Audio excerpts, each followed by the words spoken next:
Hey everyone, in this video I'm gonna show you some more ideas for what you can draw or paint with markers. The ones that I'm gonna be using are Karin markers because this video is sponsored by them and I really love their brush markers. They are so juicy and fun to use. So let's head right into it and I'll show you what I did with them. If you're interested in getting Karin markers for yourself, check out the link in the description box. What I like to do is decide on a color palette first, do a little bit of swatches, decide which colors I like most, and then go with that. So that way I don't get overwhelmed by too many colors and I can switch up the colors each time. And the first painting that I did is those vegetables and fruits. And I kind of redid old illustrations of mine that I did a few years ago. And here I can really see how much I've grown. And even though I always think like I don't have a style, I can see a little bit of a style coming through here when I look at this because I did stylize those a little bit and I really like them the way they are. So maybe I'm getting closer to finding a style. Honestly, lately I've been really trying to find it. I mean, at the beginning when I started with art, I didn't really care for that as much. I just wanted to create. But lately I've been thinking more about creating something that really looks like it's done by me and it feels like me in a way. I think at the moment I have at least 10 different styles. You have no art style without telling me you have no art style.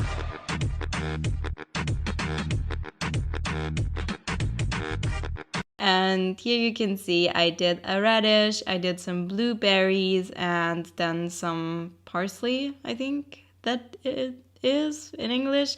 I'm always having a bit of a hard time with all of the herbs and such because those words are a bit hard for me and I rarely ever use them. So yeah, whatever that is, I painted it.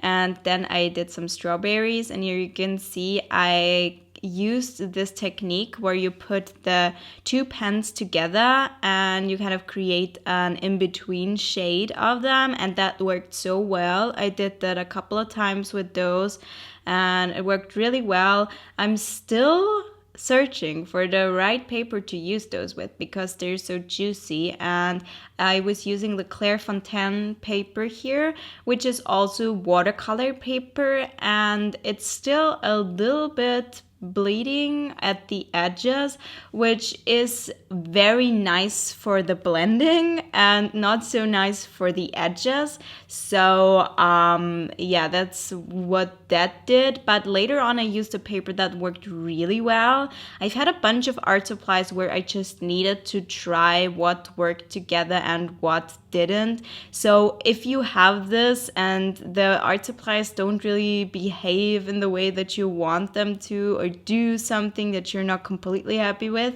then try switching out the paper because they might behave completely differently depending on the paper. And for the reason that they're so juicy, I thought that watercolor paper was probably the best way to go, especially since you can blend those markers with water and get this watercolor effect. But I didn't really do that in this piece, but I just figured that watercolor paper would go very well. And you can see here with the corn that it does bleed, and I really like it. I like the watercolor effect, but I don't like it on the edges when it's so frayed. So I kind of solved the problem by giving everything an outline with a pen.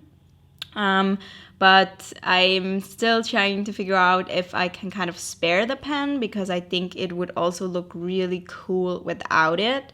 I mean, I could have just left it at that.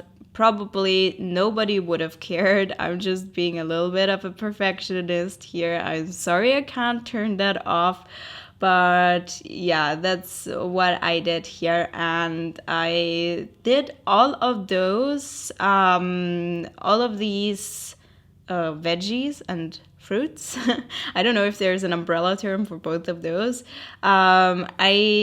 Produce maybe.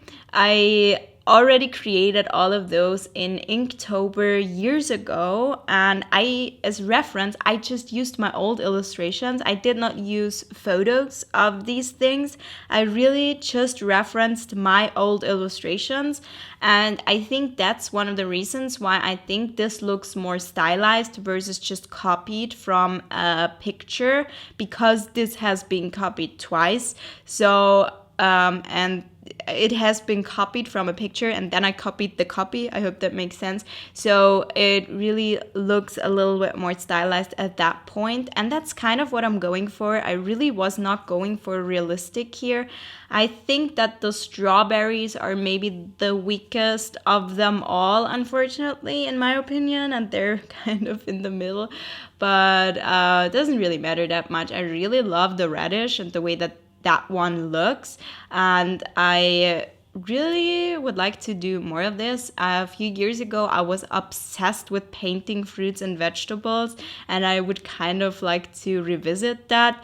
And I would love to illustrate a cookbook one day, preferably a vegetarian or vegan cookbook, because I don't eat meat. And I just love painting all of the colorful fruits and stuff. So I would love to do that one day. It's always been kind of in the back of my mind, but it's not a main priority, so it kind of always falls through, and I don't really create a portfolio or reach out to someone.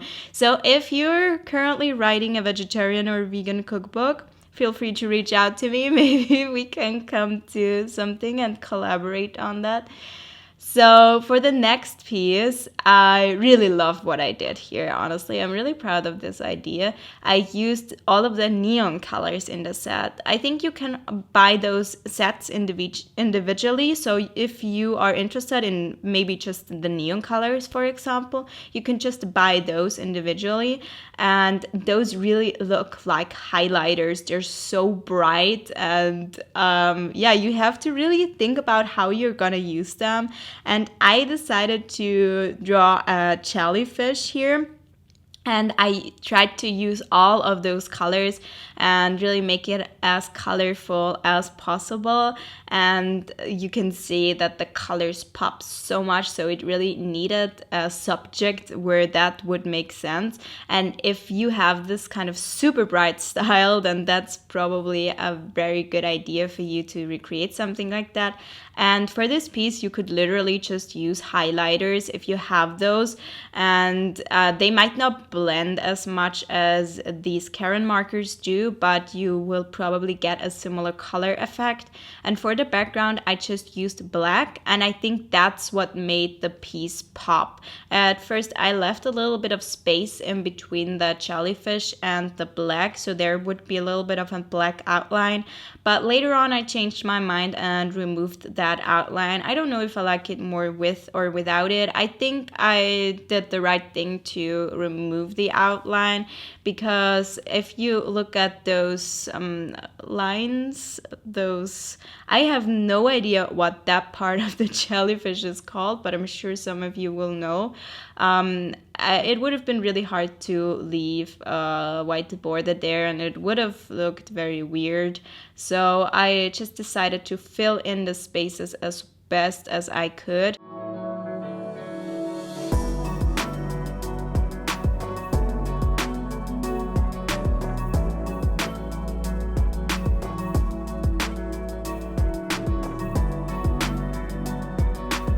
And so for the last piece today, I did it in my sketchbook. And by the way, the paper that I used for the jellyfish was the best one of them all. It worked the best.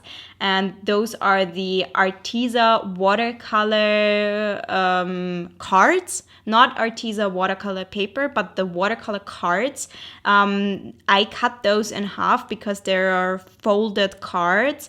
And they really work very well with watercolor pencils, and with those KARINMARKERS, they work really well as well. And here I'm using the Moleskine watercolor sketchbook, and I think it works quite well with those as well. But again, we have a little bit of that bleeding, not as bad as on the watercolor paper. The Clairefontaine watercolor paper is probably too much watercolor paper because it's too soft, and then the ink kind of runs in the edges.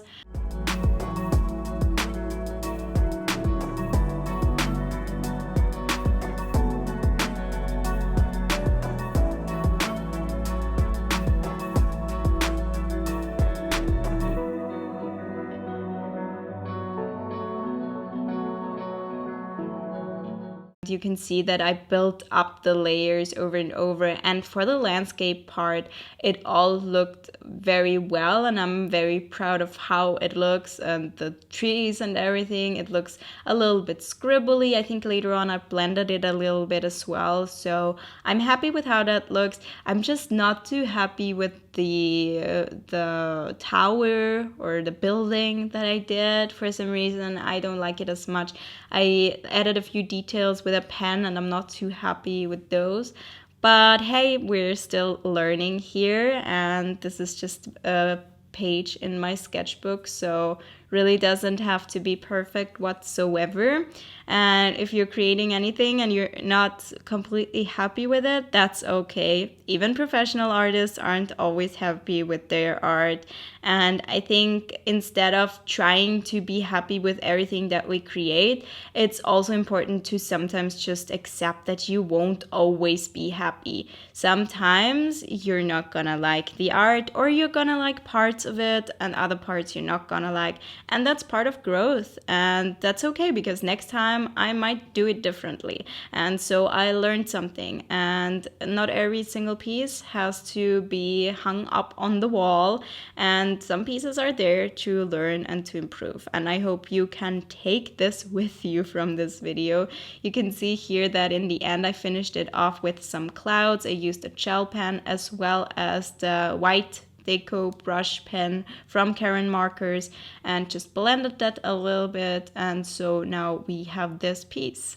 I really hope that you enjoyed this video, and if you did so, please give it a thumbs up and please subscribe to my channel, and I'll see you next time. Goodbye!